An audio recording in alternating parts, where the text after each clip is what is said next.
जी तो अस्सलाम वालेकुम डियर फ्रेंड्स। जी पाकिस्तान हमारा दिल भी है, हमारी जान भी है, हमारा सब कुछ पाकिस्तान ही है।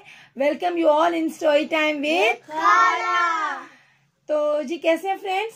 Fine, good, you are happy and fine. जी तो फ्रेंड्स, होपफुली माय दोस्त friends are also happy and fine, और हम लोग तो always we are happy and fine. Am I right? तो हम सब लोग जी we are celebrating Pakistan day.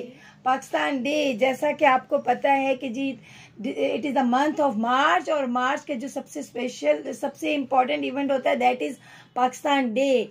तो जैसे आपने सुना कि खाला के फ्रेंड्स पढ़ रहे थे दिल दिल पाकिस्तान, दे वर सिंगिंग। तो पाकिस्तान वाकई हमारा दिल भी है, हमारी जान भी है, हमारा सब कुछ अपने वतन के लिए कुर्बान है। ठीक है, ऐसे ही है ना? तो do you love your country? Yes, सब ना, so much, very good, so much. Arooj तो जी अपने वतन से बहुत प्यार करती हैं, और खाला भी करती हैं, और सब करते हैं। फ्रेंड्स, मैं आपको एक बात बता दूं कि खाला जो है ना चाहती है कि सारे इम्पोर्टेंट इवेंट्स जो हैं, हिस्टोरिकल भी और जो और भी डिफरेंट इवेंट्स होते हैं, वो हम सेलिब्रेट करें, ताकि खाला के फ्रेंड्स को सब इम्पोर्टेंट इवेंट्स का पता चलता रहे, अपनी हिस्ट्री के बारे में पता चलता रहे, इन्फॉर्मेशन मिलती रहे। जी एग्जैक्टली, ताकि हमें पता चले कि आखिर हमें हॉलीडे तो मिल जाती है, ये भी तो पता मुझे कि ऑफ क्यों मिले। ठीक है, इस डे के पीछे क्या स्टोरी है, क्या सब कुछ हमारे जो फोर फादर्स थे उन्होंने क्या क्या सेक्रीफाइसेस देकर इतना प्यारा मुल्क हासिल किया। ऐसे ही है ना? तो जी ये हम लोग सेलिब्रेट करते हैं 23 मार्च को पाकिस्तान डे। आपको पता है कि इस दिन क्या हुआ था? पाकिस्तान बनने का मुतालबा हुआ था। जी बिल्कुल। जी तो थोड़ी सी मैं आपको इसके बारे में हिस्ट्री बता दूं कि ऐसा है कि आपको पता है कि ये जो हिंदुस्तान है यानी कि पाकिस्तान और इंडिया, इसमें पहले क्या होता था? मुसलमान और हिंदू इकट्ठे रहते थे। ठीक है, मुसलमान और हिंदू इकट्ठे रहते थे, but Muslims and Hindus are two different nations. ठीक है, उनकी थ्योरी डिफरेंट है, रिलीजन डिफरेंट है, उनके रहने सहने का तरीका डिफरेंट है। तो दैट्स वाई फिर जो है ना उन्होंने महसूस किया कि ये क्योंकि दो अलग अलग नेशंस हैं तो दे शुड बी सेपरेटेड ना, उन्हें अलग हो जाना चाहिए, उनके अपना अलग कंट्री हो जाना चाहिए। तो उसके लिए ऐसा है कि सबसे पहले हमारे जो नेशनल पोएट हैं वो इज अल्लामा इकबाल। तो अल्लामा इकबाल ने जी ड्रीम देखा कि मुसलमानों का होना चाहिए अपना एक अलग वतन, जिसमें मुसलमान रहें अपने मर्जी से। ठीक है, अपनी मर्जी से अपने मजहब को फॉलो कर सकें, अपनी मर्जी से इबादत कर सकें, और अपनी मर्जी से जिंदगी गुजार सकें। तो फिर क्या हुआ कि उस सिलसिले में कायद आजम ने फिर जो था उस पर मेहनत करना शुरू कर दी अल्लामा इकबाल के ड्रीम पे, और कायद आजम ने फिर बहुत ज्यादा एफर्ट्स किए। आपको पता है कि मुस्लिम लीग जो है उस वक्त मुसलमानों की बड़ी जमात थी।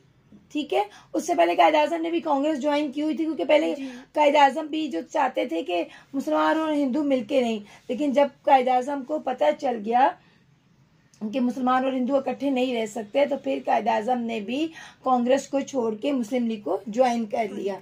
ठीक है, और मुस्लिम लीग का जी सालाना इजलास था 23 मार्च 1940 को, और कायद आजम के सरबराह में कायद आजम उस इजलास की जो थी 23 मार्च 1940 को मुस्लिम लीग का इजलास था, और कायद आजम की सरबराही में जो मौलवी शेर बंगाल मौलवी अब्दुल हक ने रेजोल्यूशन पेश की।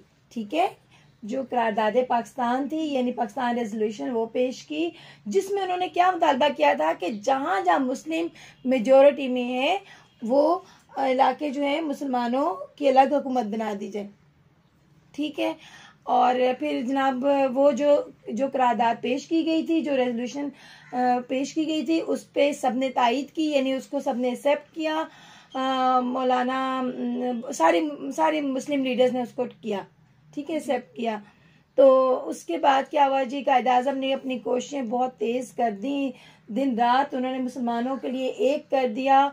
बहुत अनथक जो थी कायद आजम की एफर्ट्स के बाद at last Pakistan came into being on 14th August 1947। तो एक्चुअली ये जो हम लोग 23 मार्च को उस जो करारदाद पेश की गई थी ना, उसकी याद में हम लोग ये डे सेलिब्रेट करते हैं, क्योंकि मेन जो है उसी दिन पाकिस्तान का आइडिया पेश किया गया था। और ये किस जगह हुई थी जरा अब आप लोग मुझे बताएं, ये रेजोल्यूशन कहाँ पे पेश की गई थी? मीनार पाकिस्तान। जी, ये पेश की गई थी मीनार पाकिस्तान। और मीनार पाकिस्तान का आपको पता है एक पहले ओल्ड नेम था, इसको कहा जाता था मिंटो पार्क। मिंटो पार्क, हाँ जी, ठीक है। वहां पे एक करारदाद पेश की थी, काफी सारे मुस्लिम इकट्ठे हुए थे, तो उसी की याद में ये जो हमारा प्यारा सा मीनार पाकिस्तान है ना, बहुत ही सिंबॉलिक हमारी जो ये टावर है, हाँ जी, प्लेस है, ये बनाया गया। और अब मैं आपको थोड़ा सा मीनार पाकिस्तान के बारे में भी बता दूं, ठीक है। ये जी हमारा 23 मार्च 1960 को डिसाइड किया गया कि यहाँ पे कितनी इंपॉर्टेंट रेजोल्यूशन पास की गई थी, तो उसकी याद में यहाँ पे कुछ बनाना चाहिए, ठीक है। तो फिर उन्होंने एक जो है वो तुर्क थे आर्किटेक्ट नसीरुद्दीन, ठीक है, तुर्क थे वो आर्किटेक्ट, तो उन्होंने फिर इसका डिजाइन तैयार किया और ये तकरीबन 21 अक्टूबर 1968 में जाके कंप्लीट हुआ जी, इतनी देर में। और आपको पता है कि वो इतना आसान तो था नहीं, दैट इज वेरी स्ट्रॉन्ग। वो देखें कब का बना हुआ और अभी भी उसी तरीके से है, और वो उसको बहुत सीमेंट और आयरन और कंक्रीट वगैरह ये सब चीजों से मिलके बनाया गया है। मैं अब आपको मीनार पाकिस्तान के बारे में थोड़ा सा बता दूं कि मीनार पाकिस्तान की जो हाइट है वो 196 फीट और 6 इंचेस है, और 180 फीट जो है वो लोहे से और कंक्रीट वगैरह से बना हुआ है, और बाकी 16 पॉइंट समथिंग जो है ना वो उसका स्टील का वो गुम्बद बनाया गया, ठीक है। और वो जब उस पे सन रेज पड़ती है ना तो वो रिफ्लेक्ट होके बहुत ही खूबसूरत लगता है। और इसके ऊपर तकरीबन 19 बोर्ड्स लगे हुए हैं जिन पे कायदे आजम के जो है वो सेइंग्स हैं और अल्लामा इकबाल की पोइट्री है, कुछ होली वर्सेस हैं हमारी, ठीक है। और इसके अलावा इस पे जो हमारी करारदाद पेश की गई थी वो भी है। अच्छा, वन थिंग मोर, मैंने आपको ये नहीं बताया कि जो वो पाकिस्तान रेजोल्यूशन पेश की गई थी ना वो थी 400 वर्ड्स की थी, 400 वर्ड्स और 4 शॉर्ट पैराग्राफ थे, ठीक है। तो खाला इसीलिए आपको इकट्ठा करके ये आपके साथ प्रोग्राम करती है ताकि आपको ये छोटी छोटी इन्फॉर्मेशन जो है ये आपको रहे याद, और ताकि हम अपने दूसरे फ्रेंड्स को भी बता सकें। जी एग्जैक्टली, ताकि आप अपने दूसरे फ्रेंड्स के साथ भी शेयर कर सके। और समटाइम जब घर में गेस्ट आते हैं तो मामा कहती हैं रोज कोई ऐसी बात तो बताना, और सबके सामने जब रोज ये बताएगी ना कि मीनार पाकिस्तान की हाइट कितनी है और किसने बनाया, तो फिर मामा भी बड़ी जो है वो प्राउड फील करती हैं। ऐसे ही है ना कि हमें ऐसा जो है हमारे बच्चों के पास नॉलेज है ना भाई। तो ऐसा है कि अब हमें पता चल गया जी 23 मार्च 1940 को क्या हुआ था और ये क्यों इतना इम्पोर्टेंट है, क्यों इतना इम्पोर्टेंट है। Very good. और मीनार पाकिस्तान जो है वो उसके बारे में हमें पता चल गया कि वो कैसे बनाया गया, उसकी कितनी हाइट है, ठीक है। और उसकी बड़ी खूबसूरत सी पेटल्स बनी हुई हैं। If we will get time we will visit इंशाल्लाह, जब भी हमें टाइम मिलेगा हम मीनार पाकिस्तान पे विजिट करेंगे। ओके फ्रेंड्स, ऐसा है कि खाला ने सोचा कि बच्चे जो हैं खाला के फ्रेंड्स कहीं बोर ना हो जाएं, तो खाला ने थोड़ी सी उनके लिए रखी है जी एक्टिविटी। ये देखें, ये करेंगे, एक मेज सॉल्व करेंगे और थोड़ी सी इंफॉर्मेशन भी है ताकि इनको जो है रिकॉल हो जाए, इनकी अपनी जो भी इनको नॉलेज है रिगार्डिंग पाकिस्तान। तो ये मैं इनको देती हूँ सबको।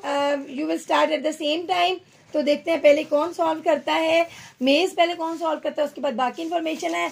Ready, 1 2 3 start. You do your work, they are doing. Wow, बड़ी इंटेलिजेंट है। Oh God, Nida has done, Tasina has done, very good. And Aruz is also here. Aruz is present. Oh, very good. Aruz has completed.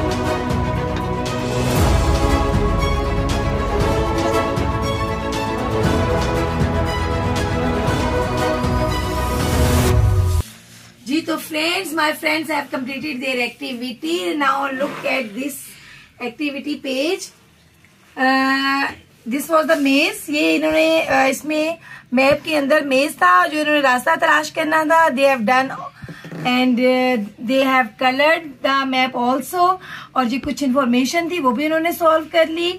तो they all are winners. आपको पता है खाला के जो friends हैं ऑलवेज ऑल आर विनर, ठीक है, क्योंकि सबकी होती है बहुत मेहनत। और ये देखिए जी कितने प्यारे प्यारे कलर्स कर लिए हैं। तहसीन का तो बस नहीं चल रहा था कि हर चीज में कलर कर ले, और निदा ने भी, अरूज की भी बहुत अच्छी कलरिंग है, और अली की कलरिंग है तो क्या ही कहने, अली इज द बेस्ट। तो friends, hopefully you enjoyed this activity a lot. Very good.